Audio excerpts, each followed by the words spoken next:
নওগাঁয় দিন দিন বৃদ্ধি পাচ্ছে বস্তায় আদা চাষ। দামি এই ফসলটি পতিত জায়গায় বস্তায় চাষ করে লাভজনক হওয়ায় অনেকেই ঝুঁকছেন আদা চাষে।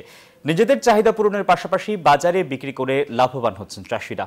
অপরদিকে এমন দামি ফসল চাষ করতে জেলার আগ্রহী চাষিদের উদ্বুদ্ধ করার কার্যক্রম অব্যাহত রেখেছে কৃষি বিভাগ। বাবুল আক্তার রানার তথ্য ছবিতে ডেস্ক রিপোর্ট।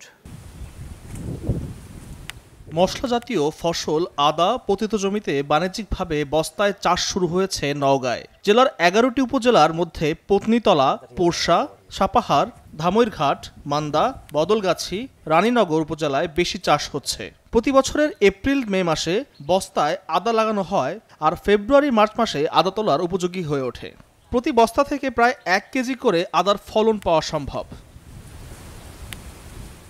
জেলার রানীনগর উপজেলার আবাদপুকুর এলাকায় শৌখিন কৃষক জামিল হোসেনের পতিত জমিতে 1400 বস্তায় চাষ করা সারি সারি আদার গাছ শোভা পাচ্ছে। কম খরচে এমন লাভজনক ফসলের চাষ দেখতে প্রতিদিনই জামিলের বাগানে ভিড় করছেন আগ্রহী চাষিরা।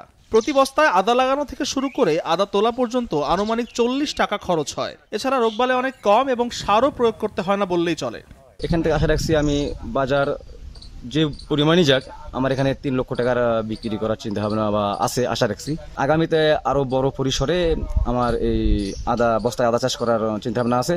শুধু বাগানেই নয়, যে কেউ বাড়ির ছাদে কিংবা যে কোনো ছায়াযুক্ত পতিত জায়গায় খুব সহজেই বস্তায় আদা চাষ করে লাভবান হতে পারেন বলে জানান কৃষকরা। তার পরামর্শ অনুযায়ী আমরা যেন আদা লাগাতে উৎসাহিত হই, এরকম কাজ আরও তিনি যেন করে যান। আমরা ভবিষ্যৎ পরিকল্পনা নিতেছি যে আমরা যেন ভবিষ্যতে আদা চাষ করতে পারি। বস্তায় আদা চাষ অনেক লাভজনক হওয়ায় দিন দিন নওগাঁয় এ ধরনের আদা চাষ বৃদ্ধি পাচ্ছে বলে জানিয়েছে কৃষি বিভাগ। মশলা উন্নয়ন প্রকল্প আছে, সেই প্রকল্পের মাধ্যমে আমরা কৃষকদেরকে উদ্বুদ্ধ করছি এবং এটার যে কারিগরি সহযোগিতা, টেকনিক্যাল বিষয়গুলো আমরা কৃষকদেরকে পরামর্শ দিচ্ছি।